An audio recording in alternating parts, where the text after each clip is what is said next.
Well, away from Kumasi, globally, mothers in labor and children are those mostly in need of blood transfusion. However, the quest to save such lives through blood donation sometimes worsen the plight of the patients in need of the priceless commodity. The National Blood Service has taken steps to make it collect blood perfectly safe and disease-free before use. The service has therefore partnered with Japanese corporations JIKA and Terumo to adopt technologies that would introduce better purification systems.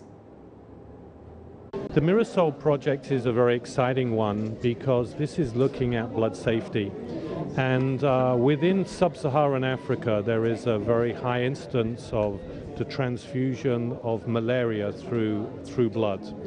And the Mirasol system is able to inactivate the malaria parasite in blood. And the importance of this, it means that it can be reduced by 87% the risk of transfusion. And most blood that is transfused is for maternal mothers and for children and those who have been involved in traffic accidents in what is called trauma. And this is then very important because these are the most vulnerable people in the country that are protected against the transmission of malaria. Is it the first time it's been introduced in Ghana or Africa? This is the first time that this system has been introduced in Ghana, and in fact it's the first time the use in whole blood is actually being introduced worldwide. So you talk about CAF, Konfo-Anokye Teaching Hospital and Korle Bu Teaching Hospital. Yes. Are these the two health facilities you are going to start with, or you're going to replicate it across all other health facilities in the country? It is correct. The system will be started in Konfo-Anokye and Korle Bu Teaching Hospitals. And we are having discussions to look to see how this can be expanded throughout the country after the collaboration and between JIKA and Terumo has been completed in approximately 18 months' time. How are we going to maintain or sustain this? Because when the funds run out, we'll still have to continue anyway. So how are we going to maintain this? And we are currently in discussions with the Ministry of Health and other funding agencies to look how we can have the sustainability.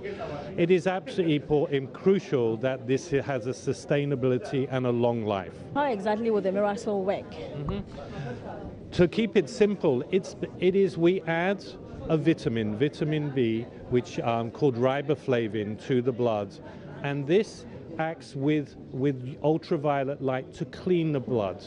What it does, it stops the parasites, the malaria parasite, from being able to replicate in the blood, which this is how it stops the transmission of the disease through a blood transfusion. So prior to this, we didn't have anything like that. We just transfused without clearing. No, because you already have testing procedures within Ghana. However, because of the incidence and the amount of malaria there is in Ghana, that approximately up to 50% of the blood would have to be discarded if there was testing. So this really is beyond the testing. Chief Executive Officer of the National Blood Service, Dr. Justina Kodai-Ansah, promised the use of the new technology would be sustained after the $500 million funding from JIKA expires. We have to start with a safe donor, that's your raw material. So the donor must be safe, and a safe donor proven worldwide as a voluntary unpaid donor is the safest. So after collecting blood from the safe donor, you then screen the blood, and with this Mirasol system, you screen the blood for HIV 1 and 2, hepatitis B, hepatitis C, and syphilis with the conventional test.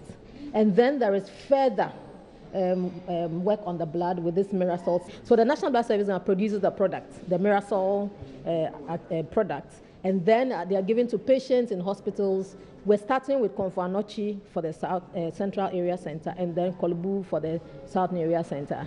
So data will be collected, and that would also inform us whether really with the study that was done, which I said was published in the Lancet, really the Mirasol it improves the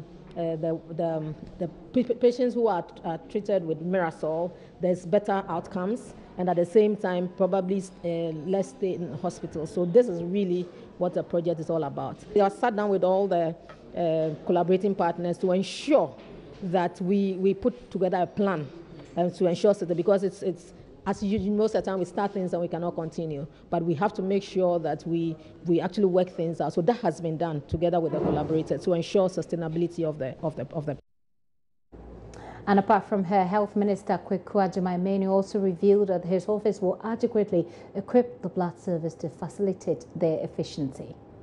The Ministry of Health duly recognizes the efforts of the National Blood Service, Ghana, in ensuring regular blood supply all year round, despite her limited resources. And I wish to assure you that the ministry will support all healthy partnerships, such as we are witnessing today, to ensure that the service is adequately resourced with the requisite personnel and logistics so as to ensure efficiency in their service delivery.